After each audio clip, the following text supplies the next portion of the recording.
आज की finance books में जो प्रिंसिपल बिजनेस सिखाए जाते हैं वो 1400 साल पहले आप सल्लल्लाहु अलैहि वसल्लम ने बता दिए थे।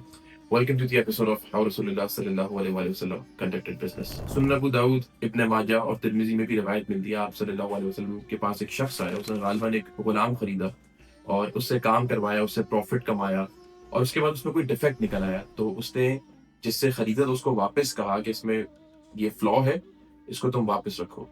तो जिसने बेचा था उसने कहा कि मुझे तुमने इसको इस्तेमाल करने के बाद वापस लेकर आए, इससे प्रॉफिट भी कमा लिया, इससे काम भी करवा लिया, तो मुझे उस कमाई का भी हिस्सा दो। तो आप सल्लल्लाहु अलैहि वसल्लम ने फरमाया अल खराज बिद्दमान।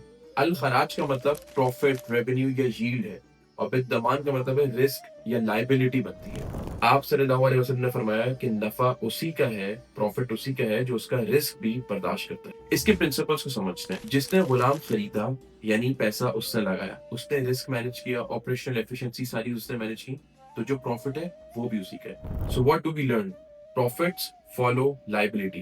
यानी कोई भी एसेट से अगर आप प्रॉफिट कमाते हैं तो वो आपका होता है, क्योंकि उसका जो रिस्क होता है वो भी आप मैनेज करते हैं। मिसाल के तौर पे आप कोई चीज खरीदें, उस चीज से कमाएं और उसके बाद जिस बंदे से खरीदा वो बोले कि ये प्रॉफिट मुझे दो क्योंकि मैंने बेचा था, तो ऐसा नहीं हो सकता, क्योंकि वो चीज आपने खरीदी, पैसा आपका लगा, रिस्क आपका था, तो प्रॉफिट भी आपका होगा। और यही फाइनेंस या बिजनेस का प्रिंसिपल आप सल्लल्लाहु अलैहि वसल्लम ने हमें बहुत साल पहले सिखा दिया था।